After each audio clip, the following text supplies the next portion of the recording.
Hi, everybody. Welcome to Healthy Beauty, Healthy Body. I'm your host, Nancy Byrne. I'm a practitioner of Chinese medicine. And I'm so excited to welcome my first guest today, Kate MacKinnon. Kate is a creative expert Feng Shui practitioner. And we both have the common belief that health begins in the home. So, Kate, tell me a little bit about your company, Creative Feng Shui, and how you became a Feng Shui expert. Okay. So just a little bit about Feng Shui. Feng Shui, my business is Creative Feng Shui, and Feng Shui is about wind, water, and it's the ancient Chinese art and science of creating balance and flow in your home and generating life force. Qi is used in acupuncture also, the importance of Qi and bringing Qi into your home for health and wellness. I love that. Yeah. I love that. Yeah. So you, well, tell me a little bit first how you became involved in Feng Shui. Yeah. And so I want to say it was at the end of 1999, and I was in the corporate world, and I was about to go on a business trip, and I was exploring options in terms of careers with a business coach, and she asked me the question. She said, when you were 7 years old, what did you lie awake and think about at night? And Wow. I love that. I said, I used to think about lying awake and rearranging people's furniture. And my best friend had a dollhouse, and I used to think about the furniture I wanted to buy for my best friend's dollhouse. So she said to me, have you ever heard of Feng Shui? And I had not. And so I was on a business trip. I was going to Hong Kong, and she said, when you go to Hong Kong, she said, take a bus tour. They'll probably have a Feng Shui part of it, which they did. And I discovered Feng Shui. And I always say the Feng Shui was seeking me. I had no idea, but I just signed me up, went to school, became certified, and here we are. So everything aligned. The stars aligned. The stars aligned, as Harry said about Meghan. The stars aligned. But it's true. Yeah. So let's talk about that. Let's talk about alignment and your center. How do you look at a home? How do you know that it's aligned with the person? You mentioned this beautiful saying that Feng Shui is acupuncture of the soul. So tell me a little bit more about that. Yeah. So when we're looking at a home and we're looking at a space, and really when I say home, it could be an office. It can be a lot if somebody's buying property. I've even done cars, believe it or not. And so excuse me, let me interrupt you for one moment. So if someone's just buying land, you can Feng Shui the land before? You can. Wow. Yeah. So a lot of times, in fact, I was just asked to do a project where somebody had bought land. Either people have me come see the land to see if it has good Feng Shui, which I will do. Okay. People have had me come and they bought the land already, and now they're getting ready to build. And it's like, okay, if they think of it, and it is good to do it in the beginning, working on the schematic of where you want to have your land, where you want to have your house, what's the right layout. I work with architectures, whoever they're working with, to look at plans and make recommendations for what is the proper Feng Shui in a home. Wow. That's the ideal. That to me, like from the very beginning, to be able to do Feng Shui. From the very beginning. Yeah. So we talked about how health begins in the home. How do you view that from a Feng Shui perspective? Yeah. So I like to say a couple things that our spaces are an invisible source of stress. And especially when there's clutter around. It's not so invisible. That's exactly. So I have some things to take care of when we're done with this interview. It's always the number one thing people want to talk about, because everybody feels that they have clutter, and they probably do in some way. And so energy gets held by things, and very often it's invisible. Sometimes it's not so invisible, but it's invisible to you because we all have blind spots.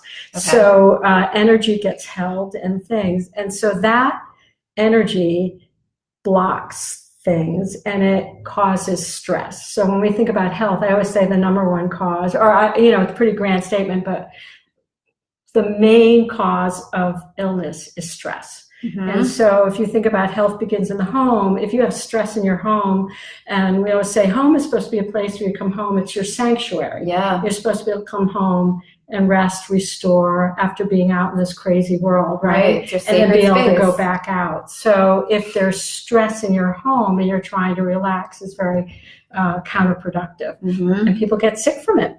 Wow. They do. And I've seen it. So, so we look at stress, we look at clutter. Okay. We look at, we were talking a little bit before we got on that, one of the tools we work with in Feng Shui is a bagua, which is a compass. And so what we do is we use that to overlay generally the floor plan, which can be a floor, literally a floor, or it can be a room. It can be the whole house and the lot. And so that is a really good tool for me to look at because I can see where there are probably areas until I see the house, but I can pretty much see from the floor plan where there are areas that energy might get blocked. Okay. So before someone even moves in, there's the potential that energy might get blocked there just because of the way the house is laid out. Yes. That makes a lot of sense. All my acupuncture friends will love this because we talk about a lot of the same things with acupuncture. We look at the channels where things might be stuck. Right. We also look at your constitution.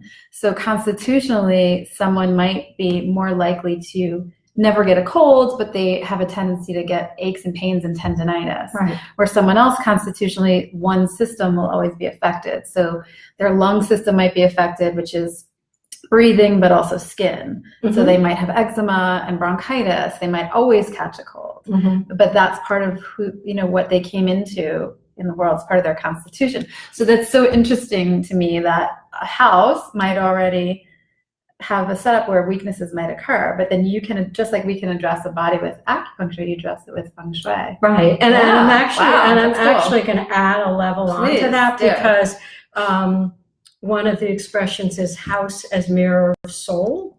So actually we're taking the map and we're placing it on your house. But it's interesting because the map actually corresponds with, so where there's blockages, it's because there are blockages in you. So you're choosing the house that has those blockages because it's where your blind spots are. So I work with people where this was an example of somebody who had a home, beautiful Central Park West apartment, and all the issues that they had in their Central Park apartment, they were building a new home and they were recreating. They weren't trying to copy the house. Their choices were just the same. And so I got to see this is a serious problem. This is what they do, and this is where it shows up. So I actually get to look at that and say, I don't remember we said it before, for Feng Shui is acupuncture of the soul. So Feng Shui is very much about coming in and saying, oh, this area is blocked. We're going to shift the energy. And I always liken it to putting a needle into a meridian because literally in unblocking that energy, things open up for people. I love that. It's really extraordinary. So when people ask me what to expect after acupuncture, I always come back to, I tell them what to expect, what the needle might feel like. No, they don't really hurt. I'm told I'm very gentle. But I always come back to that it makes you feel like the best version of yourself. So it sounds like that's what you're doing. You're making the house the most sacred space, but also the best reflection of the best version of the inhabitant. Yes. I love that. Well, and I always say, people will say, can you Feng Shui a house? And I can Feng Shui a house. But if it's your home and you're moving into it, you already own it, it's so important to be working with your energy in that space. And so as I'm adjusting things, I also say this to people I work with, I could do 101 things, right? But I'm trying to zero in on those things that really need to be adjusted for you. If we have all the time in the world, I could do everything. But usually there's like a few key things. If I could just, and you probably find this in acupuncture as well, like if there's just a few things that I could do, if I only had a little time and I just did those things, it would open them up. And so part of, we'll go back to the Bagua, and we talk about areas of life. In the Bagua, there's really 9 areas. So it's an octangle with a circle in the center, which is health. And we always say health is everything. Without health, you have nothing. And so if somebody comes to me and they say, well, I've had this, I want to get pregnant, I want children, or wealth and prosperity, and I'd like to have more money, or more fame and recognition. Who doesn't? By the way, the big joke is honey, money, and health. Like the 3 honey, money, and health. I've never heard that before. The 3 things. So invited your partner, invited money, invited health. The 3 things that people most want. Wow. Are relationships, improving their relationships, and improving their wealth and prosperity. And of course, that can just be abundance in so many ways, and their health. And so, going back to what you're saying, to make the best version of yourself, as we're opening up the energy in the home, things happen. So people who've been trying to get pregnant, get pregnant. People who want to get engaged, they've gotten engaged, and they've gone on and gotten married. And, it's so it influences your life. By unblocking that energy, actually opens up space, supports you. And so I will often say to people, let's say they're thinking of moving, and they say, well, we'll do feng shui when you move. I say, no, we're going to feng shui where you are that will help you move, and it will help you move to where you want to go. Yeah, start where you are. So you'll be choosing those things that are best for you. I love that. Because if you have a clear space, you have a clear mind. Yes, exactly. Okay. Exactly. Well, there was one thing I remember a fellow student said, in school, you work your way through clinic, and first you start as an observer, and then an assistant, and then you become the highest level in clinic, where you're doing acupuncture under the guidance of a licensed acupuncturist. So I believe it was when I was an assistant, the student I was working under said, the bedroom is only for sleeping and sex. And that's it. And I was like, I was like, she's right, because we start to watch TV in the bedroom, or pile up laundry in the bedroom maybe, or put things under your bed. I used to live in New York City, storage space under the bed, or, have your computer and your laptop. So I mentioned that to you, and you have an opinion about the bedroom. Tell me about the bedroom. Yeah, so that's hilarious, right? Because, and again, tying back to health in the home, I'll just sort of preface it with there are three key areas in the home we look at. We look at the entrance, because we want to see how qi enters the home, right? Qi, and it's how it enters the doorway, and we call it the mouth of qi. So it's really, really important. Mouth of qi, right, is your doorway. So how life force energy enters your home is key. The kitchen is the second part, and then the bedroom. And so it is true in the bedroom, we see rest, restoration, and sex. So the bedroom should be the bedroom.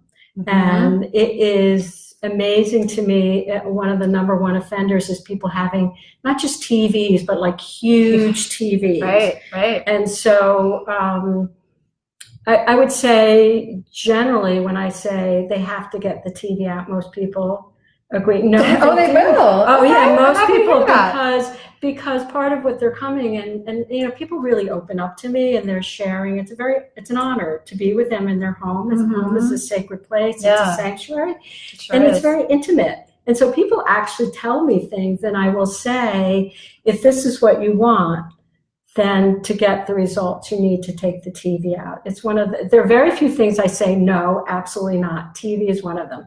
Every once in a while will someone say, I can't live without the TV. And I'm like, okay, but understand what you're creating. And so the other piece, which people really hear, is it's the TV because it's interfering with intimacy and spending time together and actually just resting, but it also has that electromagnetic energy. Right. And so bedrooms should be really clear as much as possible in this day and age, right? Because we have digital everything, which has been proven to affect sleep and cause insomnia. Your phone should always be 5 feet from your head. So it does affect. Okay, so really important. Another reason the TV shouldn't be in. TV, and then the other thing is a lot of people love what are they called? The metal beds, a beautiful. Oh, like a canopy bed? No, they're like, I can't think, brass beds, or like something like that. Yeah. And that is really not good for sleeping because it conducts electromagnetic energy. Wow. So really wood is the best. A good solid bed that supports you in your sleep. And I always say in Feng Shui, a lot is about metaphors. So if it's supporting you in your sleep, it's supporting you in the world. Like, so you want a solid bed that really supports your back, a good mattress, not the mattress from your previous relationship or previous marriage, because that does hold energy. You really want to have a good, fresh mattress, solid, and supporting you in your sleep. So you're absolutely right. I could say so much about the bedroom. I know. I love the poetry of Chinese medicine, and again, from the same culture, the poetry of Feng Shui, because it brings you back to the simplicity. And all these things make so much sense. Yes. But something like insomnia is rampant right now in our society. So is infertility. But if you come back to basics, it's really powerful. Yeah. I just did a consultation where the husband had insomnia, and part of it was also air, right? Not enough air in the room, and I recommended a diffuser, right, to kind of and sort of heat. It was hot, like some apartments have that hot energy, and so that was really important too. So there were other factors that we look at as well. So it depends, like you say, if someone's having insomnia. Right. I just have to interject as an acupuncturist. So how you say the doorway, that's where a qi enters. We say wind, Feng, wind enters the neck right back here. Wow. So you'll often see acupuncturists wearing scarves year round, or people, but especially in New York City, we always have a light scarf on because the subway might be freezing cold, even though it's hot outside, your office might be cold, and wind enters here. So we often warn people, don't sleep in your draft. So if you have the fan on, don't sleep next to a window, or don't sleep in the draft of your air conditioner. So I have to put my 2 cents in there, but I'm sure it's the same thing. So that's the idea that, of course, now we know there's germ theory, but there's something about wind enters. So people can wake up with a stiff neck. In a more severe situation in the hospital, people get Bell's palsy if they're, they tend to be autoimmune, but then wind enters and causes something more severe. So I just I'm actually happy to hear that, because I don't like air conditioned on my neck. Okay. And I also always have a light scarf because I don't like to be cold in my neck. Even as it starts getting warm out and I'm in and out of subways, I will get sick. This is where I get sick. Yeah, you have to protect that area. Or for anyone who cupping is very popular now, and gua sha, the idea of that is that we open up a doorway for things to leave. Yeah. Some people say it's lactic acid, but there's this idea that things are stuck in the superficial layer and you have to let it leave, but that can also mean things can come in. Yeah. So if you get cupping or gua sha, I'm sure your acupuncturist tells you this, but keep the area covered, keep your neck covered. Yeah, I love that. I love the mirrors. Yeah, no, it's amazing. I mean, this came out of a conversation we had where there were so many similarities. And I will say this, though I'm not an expert, but it's if it looks like someone's having a health issue, there is a way of looking at the bagua, putting the body in the bagua. And so the head is actually where the mouth of qi is, and then the body gets, you kind of put the bagua over a body that way, and you can then see there's a whole level of, say, this person's going to have gallbladder problems, or this person's going to have kidney issues. And I'm not an expert enough to say which are the guas, but when I'm looking at it, I can also look at that. Generally, I don't deal with a lot of illness, but if it should come up, then I bring out and look at it that way. So it's interesting. There's a lot of and it's Chinese medicine. Right. I'm sure that we touched on the bagua a bit, but I'm sure there's practitioners, shout out and say hello. P-comers are there acupuncturists if you work with the bagua. There's so many schools of medicine, even within acupuncture. Yeah. Some people read your face, some people read your hands. There's all these mirrors within the body. It's awesome. We can talk forever. I know. Okay, so tell me about the kitchen. Isn't that another room that you look at for health? So the kitchen is about health and well-being. It's also about wealth and prosperity, which is interesting because in the Chinese culture, to be able to feed many right, is very important, about food and feeding many. And so one of the key things that we look at is a stove. And we recommend that people can put mirrors in the back of their stove, which will do two things. One, it will multiply the burners. So if you have 4 burners, you now have 8 burners. That's increasing your wealth and prosperity. So there's the food aspect, and having a healthy, clean. I'm a big fan of organized kitchens. You know, that can be, people like put everything they use out on their counter and don't use the cupboards. And so a lot of it is trying to clear the space so that people bring out what they need as they need it, except for those few things. And so we look at that. We look at the stove, make sure all your burners are working, because that's just in general for Feng Shui, that you want to have all your lights working. You want to have all your doorknobs working, your windows working, because each one actually represents an issue. Okay. So, I'll give an example. So if you have low lights in your house, it actually, as I said, it's like a metaphor, but it makes sense. It's about depression. If people have low lights, they get depressed. And so a lot of times people don't, like, their bulb goes out in their hallway and they don't replace it. That's a problem. Wow. Yeah. So some of them are, that's why I sort of in blind, we say they're blind spots and plain view, but people don't see it. And so, the stove was an example of like making sure all your burners are working. If it's electric or if it's gas, your stove's working, your oven's working properly. I love that. Yeah. Okay. And do you have any favorite like success stories or little things? So many. Or little examples like that where someone's life changed? Yeah, I'm trying to think. I mean, Hi, Jen.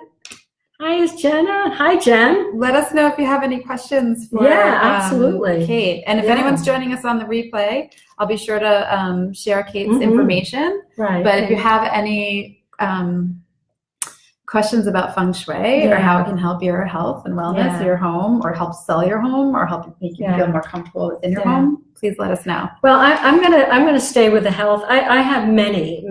I mean, I'm sort of, it's funny that I suddenly can't think of one, but that's actually not because I don't have a lot. But I will use health since that's what we're talking about, and this is one of my favorite health stories, where I had a client who had absolutely Epstein-Barr. Very common. And so she was having trouble, and she's beautiful taste, beautiful house. She'd been working with a decorator, but something wasn't working, and she invited me in, and she could barely get to the grocery store. So you have to appreciate like how lame she was when I went to see her. And so I always say this, when I come into somebody's home, you're not going to be the same by the time I leave, even if we don't move anything, because I'm actually adjusting energetically as we go through it. And so she, based on the layout of her house, I said she's going to, and it was an apartment, that you're going to need to flip where you have your living room with your bedroom. And because of her Epstein-Barr, I said, you'll need to get somebody to help. And she said, okay. And so when I left, she closed the door. I didn't see her for about 3 months, and I didn't hear from her. And the next time I saw her, she said, oh, by the way, I forgot to tell you, when you left, I had the energy to flip the rooms myself and then go shopping. And then go shopping.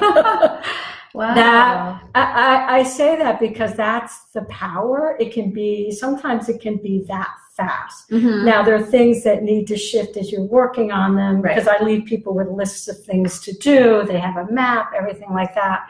But that was, I was blown away. Yeah. I was blown away. It's amazing. Yeah. And it comes across like that, like, oh, by the way, did you, because people forget to tell me, they just go on with their lives. And I didn't call her and say, how's it going? Right. Well, I've tried to get in the habit of reaching out to someone the next day after acupuncture, say, how are you feeling?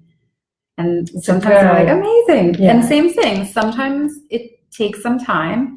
And also the patient has to be involved in their own health. Health starts in the home, as we say. But sometimes it's one treatment and it blows me away. And it's really amazing. But if the body is ready to heal, it's ready to heal. Yeah. Okay. So what can we leave people with? Like you already gave several tips. Make sure that your lights are working. Make sure that the bedroom is just for rest restoration and sex. And No TV. No TV in the bedroom. No iPods in the bedroom. No iPhones in the bedroom. Mirrors behind the range. Yes, mirror behind. Like so, very often people have a backsplash, but if they can get an actual mirror, so that it clearly reflects the burners. Okay, and that's good it's for abundance. It's abundance. Multiplying, Okay. and it's health and wellness. Are there any other feng shui tips you'd like to offer the audience? Yeah, well, going back to clutter, so this is a very common thing. No, but I'm going to keep it simple because I want to go back to the doorway, because how the energy enters your space is really important. And this is for people with apartments. This is for people with homes. This is everything. Like there's Jen. Hi, Jen. Hi, Jen. Surprise! Thank you for the heart. Yeah. All right. So clutter. Clutter. So people very often leave things at their front door.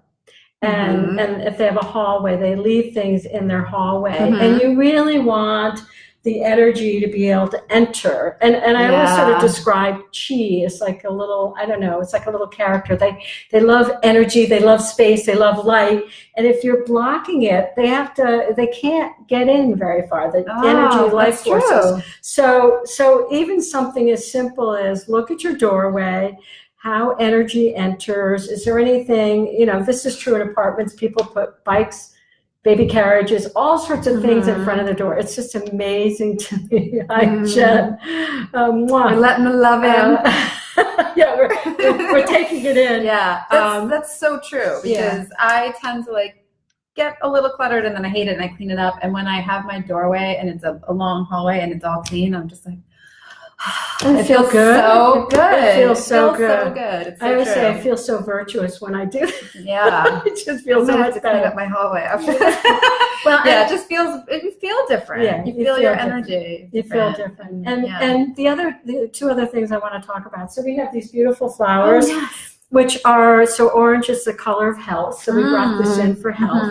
And so it's really important to bring live energy in. So live plants, really important, like healthy green plants. If you're going to bring in flowers, this is great, but when they die, get rid of them. You don't want any dead energy in your house. So people have roses from, a love from many years ago. Go. It's got to go. It's really like that. Those are the things that really hold energy. Is that true of other things, like from relationships? Like some people say get rid of anything from another relationship, like jewelry or anything, if you're really trying to live up. Interesting. Yeah. Because you're holding on. Yeah, particularly if you're trying to move on and you're not moving on, then you physically have something in your life. Very often if you've been engaged, people don't want to give up the engagement ring. I always say sell it. Sell it. So transform the energy. Transform the energy, right? Sell because those are all do something blocks. else with that. Yeah. Those are blocks. And what about last year I did a big purge when I moved and it felt great. But there are a few boxes that I kind of tucked into a closet, and then the closet, what about the cluttered closet? Because you said there's things you can talk about that. So we're going to go back to the bedroom for a minute. So clutter closet, and then we'll talk about general clutter closet. So people very often, particularly if you don't have a big house or a big apartment, people put things under the bed. That's a no-no. No taxes. Somebody told me they found a rifle under their bed. Wow. I mean, really, people store things under the bed. Gotta think be about what creative. that really means when you're sleeping. It actually affects your sleep, and you're not even conscious of it. So it's important to have no clutter under the bed, and in your closets, if you can, anything that's related to work is not in the bedroom. And again, when you have a small apartment, for instance, that's hard, but there's a way to organize the space so it's not in where you're sleeping. Well, what if you have a small place or a studio and you put things under the bed, but it's in beautiful boxes and organized? Still no. Okay. The answer is no. No. And I just came from a studio in New York I'm like, oh boy. Well, I had a studio. I had Like a creative. 2-room. You have to be creative, Yeah. and it's sort of form and function. But my husband, when he first met me, said I had a magic closet. He said, I don't know, you have more outfits coming out of there. And you go skiing, the skis come out and stuff like that. But a lot of it is organizing. Sure. A lot of it is, if you know Maria Kondo, her I love that book. tiding. Really, I always say to people, some people like it, some people don't. But the message really is to find the things that you really love, find the things you really love, to find the things that bring you joy, and get rid of everything else. Because all those things hold energy. Yeah. And people just, I might wear that someday, but you haven't worn it for 3 years. Yeah. So that's a specialty to me, like closets. But usually when I come in with people, I can help them at least sort of say how it should be laid out and organized. And laundry, people leave laundry in the middle of their bedroom. No, think about it. It's just dirty laundry. You're trying to create a beautiful sacred space, and you have dirty laundry. Yeah, sleep is a big I love issue. the metaphors, by the way. When you think about it. But it's little things that, and probably you pass it every day. Like if you had laundry in your room, you're like, oh, it needs to do that. But it's such a simple fix. Yeah. I do have space under my bed, and there's nothing under there, I will say, unless the cat runs under there, and it's and it's a wooden bed, so all right. And I'm going to give and I sleep very well. So if you have animals, look at where. So this is the other thing to ask. Okay, so here's the thing to ask yourself. Yes. Okay. So if you think about your space, where do you not like to go? Where do you avoid? That is the key to avoiding something in that space. Now, you may not see it. There might have been something there, you don't know. But it's really interesting to me when I ask people, tell me about the day in life and how you move the space and where do you not go. Generally, the issue in the house or the apartment is where they don't want to go. It's a leaky faucet, running water. Something they're avoiding. And that could be mirrored in life. Yeah, but so what were you going to say about pets? Do pets avoid areas too? Pets have great feng shui. They know where to sleep, right? They know the best places to go. And so I always look and say, if they're not getting on your couch, then your couch is not comfortable. like where does your cat go? My cat sleeps in every inch of right, so that's good, right? But I laugh because when people have pets really, particularly if you have cats, they really do know like the best places for everything, where there's good light or where the sun or it's nice and cool. Okay. It's just a fun little thing to think about. Yeah. Well, I will post Kate's information so you can get in touch with her and all this wealth of wisdom. Yeah. And we'll post the Marie Kondo book too, because that's a nice resource. Yeah. And I was going to say, if people have any questions and they want to post, particularly in the replay, and then absolutely with with your questions. Yeah, please do. Let us know that you're watching in the replay, and let us know you have questions. Yes, Jen. Yeah. And thanks so much for your time. Thank you. Today. It was so much fun. So we could talk forever. I know. You really can. Oh, thank you, Nancy. That was great. Okay. Bye now. Bye.